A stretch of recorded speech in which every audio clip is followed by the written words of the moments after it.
غور فرمائیں کہ تبدیلی سے ڈرتا کون ہے؟ وہی جو تبدیلی پر متاثر نہیں ہوتا، جو چینج ایجنٹ نہیں ہے بلکہ چینج جس پر تھوپا جا رہا ہو۔ اس ضمن میں ایک اہم موضوع ہم ضرور چھیڑیں گے۔ خاندانی منصوبہ بندی یا پاپولیشن کنٹرول کو اب بھی ہم میں سے بعض لوگ ناجائز مانتے ہیں، فیملی پلاننگ کو ناجائز مانتے ہیں۔ میں ایسے لوگوں کو جانتا ہوں جنہوں نے 4، 5، 7، 8 بچوں تک اس حفظ ما تقدم سے پرہیز کیا، لیکن 9ویں بچے کے بعد وہ تھک گئے۔ کاش یہ عقل انہیں 7 بچے پہلے آ گئی ہوتی۔ فسادات کے دوران جوہا پورہ ریلیف کیمپ میں ہم ایک ایسی خاتون کا ویڈیو انٹرویو لینے گئے تھے جن کے بارے میں سنا تھا کہ ان کے ایک لڑکے اور 3 لڑکیوں کو شہید کر دیا گیا، مار دیا گیا بے دردی سے۔ ہم نے سوچا ان کے انٹرویو کو برسر عام کر کے ہم بتائیں گے کہ کیسے ماں کی گود کو اجاڑ دیا گیا۔ دوران گفتگو انہوں نے تعارف کرایا ہمارا اپنے باقی 1 لڑکے اور 4 لڑکیوں سے، گویا ان کے کل 2 لڑکے اور 7 لڑکیاں، انہیں 9 بچے تھے۔ اب اگر ان کا دکھ ہم ٹی وی پر بیان کر بھی دیتے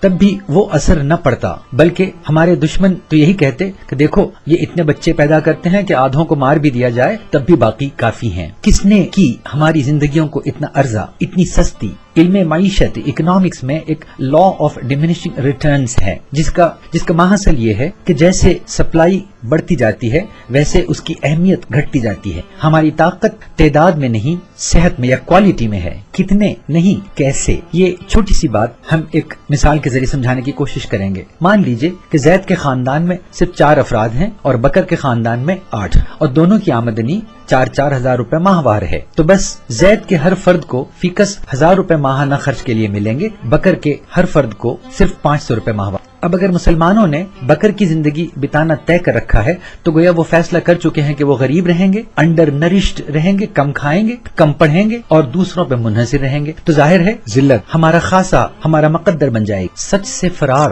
بھاگنے کی یہی عادت ہمیں سود کے مسئلے سے نمٹنے نہیں دیتی۔ آج کی دنیا کی ساری معاشی پالیسیز انٹرسٹ پہ ڈیپینڈنٹ ہیں، سود پہ منحصر ہیں، خواہ ہم چاہیں کہ نہ چاہیں۔ IMF، انٹرنیشنل مانیٹری فنڈ اور ورلڈ بینک حکومتوں کو قرض دیتے ہیں اور ان پر، ان کی پالیسیز پر اپنا اثر رکھتے ہیں۔ خود پاکستان بہت بڑا مقروض ہے ورلڈ بینک کا اور اس پر باقاعدہ سود دیتا ہے۔ OIC مسلم ممالک میں Algeria, Indonesia, Jordan, Kazakhstan, Morocco یا مراکش، نائجیریا، پاکستان کے علاوہ ٹونیشیا اور ترکی وہ ملک ہیں جن میں سے ہر ایک 5000 کروڑ روپے سے زیادہ کا فردن مقروض ہے، ورلڈ بینک کا قرضدار ہے۔ جب پورا ملک، پوری قوم سود چکاتی ہے تو پھر اس کے اندر کے افراد سود کے مسئلے پہ کیوں اپنی زندگی حرام کرتے ہیں؟ بلا سودی بینک کاری ہمیں بہت پسند ہے، میں بینک کر رہا ہوں، میں اس کو بہت قابل تحسین بینکنگ سسٹم سمجھتا ہوں، لیکن پہلے ڈپازٹس آئیں تو تبھی تو قرض دیے جائیں گے۔ اس سے زیادہ گناہ میں اس کیفیت کو مانتا ہوں جس میں ڈپازٹ نہ آئے، جس کی وجہ سے قرض نہ دیے جا سکیں، قرض نہیں دے جائیں تو کارخانے نہ کھلیں جس سے روزگار نہ پھیلے اور غریبی بڑھے، اس سے جرم بڑھے یا بھیک منگی بڑھے۔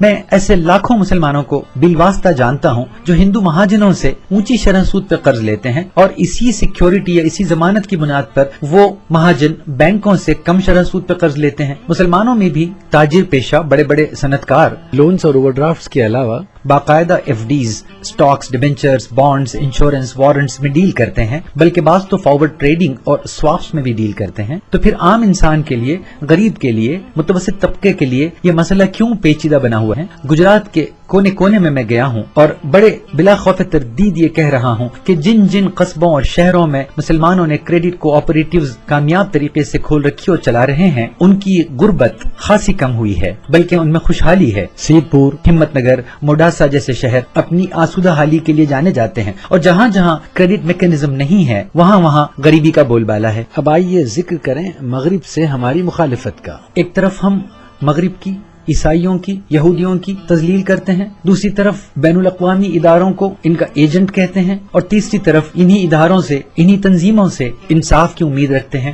ان کی باقاعدہ رکنیت لیتے ہیں، ان میں اپنا وقار بڑھانے کی کوشش کرتے ہیں۔ UNO، World Bank, Nobel prizes, International Court of Justice, بلکہ تفریحی معاملات میں آسکرز اور گریمی ایوارڈز ہمارے پیمائے بن چکے ہیں، پہچان بن چکی ہیں اکمپلشمنٹس کی، کامیابی کی۔ ہم میں سے کون طلبگار نہیں ہے نوبل لوریٹ بننے کا؟ کا, پلٹزر یا بکر پرائز جیتنے کا. کون اولمپک کا گولڈ میڈل نہیں چاہتا؟ ریسنگ کارز میں یا ٹینس یا گولف اوپن میں کون نہیں جیتنا چاہتا؟ میوزک میں گریمی ایوارڈ سے کس کو انکار ہے؟ تو اب یا تو یہ سب ادارے اور یہ تنظیمیں اور یہ نظام بیکار ہے, دھوکے باز ہے, تو ہم اس سے گریز کریں, اور یا پھر ان میں جی توڑ کے لگ جائیں اور کامیابی حاصل کریں. ہر